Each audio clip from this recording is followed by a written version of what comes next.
Welcome back, everyone. My name is Joe Herman, and I have the privilege of hosting this a webcast of the Fulton County Marching Band exhibition here in Milton, Georgia, on September 23rd, 2017. Sitting with me right now is Rick Subel, who is probably one of our most important choreographers and designers of what we've done with guard work and things that are there.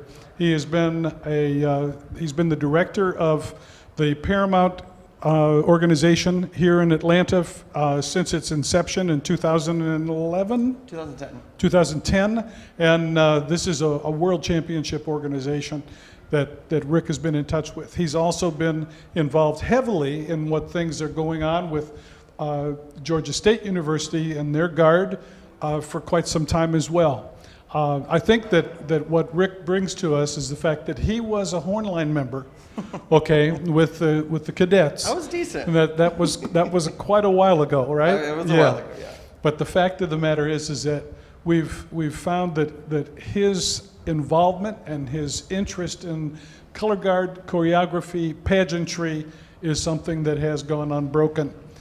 So I welcome you, Rick, to this event, and thanks, Joe. Give us some of your perspective. I think as a band director, yeah, that there are a lot of us that just didn't have that experience. We know what we like, we know what we see, we know when it's good. Yeah, you know, probably in the interviews today, you've probably gotten a lot into just general effect or overall design, where design comes from, how do you find a voice, what speaks to you, what resonates with your students to perform. For me and from my perspective, and over the years, what's helped me achieve a certain level of success is attention to detail. Everything that you see, everything that you hear has value. You know, I always say in the motto in the back of my head, if it can be seen, it will be seen. So I want to talk a little bit about that today. You know, I know at this point in the season, we're all at various levels of production. You know, some of us have multiple weeks of band camp and we can get it out there. Some take a more front-end approach where we get as much out as we can and then detail as we go. Or some programs are more methodical in that they produce as they learn and put it out on the field. So in these early contests, you know, the judges are going to see different levels of completeness. And so that motto still rings true for however much is produced or realized on the field, in that does it have a great attention to detail? Whether that's movement in the horn line or the winds, if that's color guard staging, even if that's utilization of props, whatever is out on the field needs to have a certain level of looking and feeling produced. You know, if you're utilizing props and they play a big role in the show, but you're still waiting on the screen printing to be done for them, and they're out on the field, there still has to be a level of quality to what it looks like. You know, the musicians or the color guard that move them, does that look planned? Does that look detailed? Because a lot of people don't really take that into effect because there's so many moving parts. You know, we're mostly focused on the big effects. You know, it's the judge's duty to look at all of the ensemble design and coordination and to see those things. You know, for the color guard, I find it in the 16 counts before they exit off the field that they may just be running.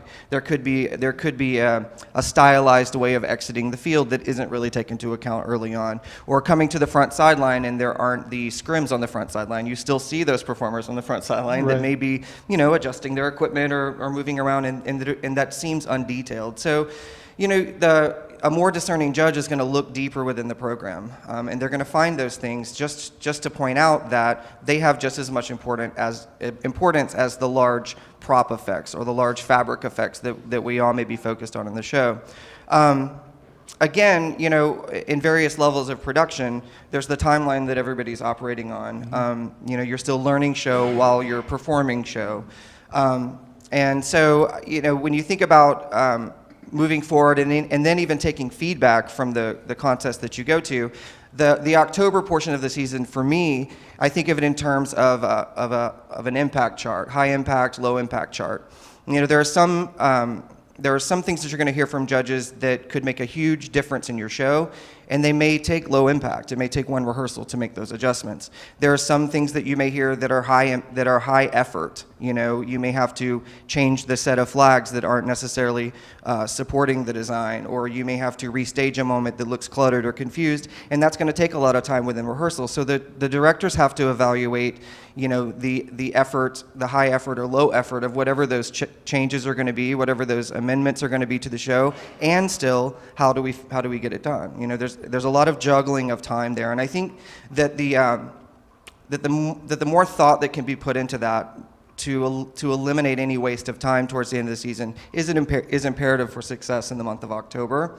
I drew a delicious looking graphic here to kind of show what that means. I draw it out, you know, in 4 blocks. You know, you have those changes that will be low effort, again, that may only affect the soloist, or it may only affect the woodwinds, and that doesn't affect the entire ensemble. Those are low effort changes. And then again, you know, as you start to weigh your notes, you know, do these changes that are low effort, are they also low impact? That may fall lower on your list of things to do as well. So I'm always looking for the low effort, high impact changes. Those go on the top of the list, you know, and then you may find that you have 1 or 2 high effort, high impact changes that can overall add substance and drama to the program that you may want to invest in as well, but you still have to manage that in the context of the remaining time that you have left. So as a general rule, everything that is on the field that can be seen will be seen. Is there stylistic detail and a sense of completion to everything that's out on the field, and to utilize the time wisely with the effort that it takes to make these changes? Sure. Well, let me, from my perspective, I've always seen the guard and the overall use of equipment as something that's extraordinarily important to the way that the ensemble is, the overall ensemble is evaluated. But I think that there's one aspect that I'd like to have you addressed, and that is that when something is recognized as a spectacle, okay, it's recognized by everyone. You don't have to have any experience. It's a spectacle. It's involving color, it's involving movement, it's involving ensemble, it's involving creativity. And when something is not working, it's also recognized. It's that middle ground where we're talking about where it becomes most difficult to make adjustments, doesn't it? Yeah, and unfortunately that is the burden of all things visual, is that even the untrained eye can see these things in the production. You know, for the color guard specifically, there's a general rule of, is it, in the list of things for me, is it musical? Does it support the musical ensemble? Does it elevate the musical effect and sense of musicality of the show? Is it stylistically interesting and intriguing? That adds to your G throughout the course of the program. And, you know, for those large spectacle moments, that's a lot of involvement, you know. Do the students have too much responsibility around those major moments that take away from the overall performance of those large impact moments that he's talking about? You know, you may look at tailoring, getting into and getting out of those things so that the students aren't performing a high degree of skill over a long period of time, because you really want to accentuate those major spectacle moments.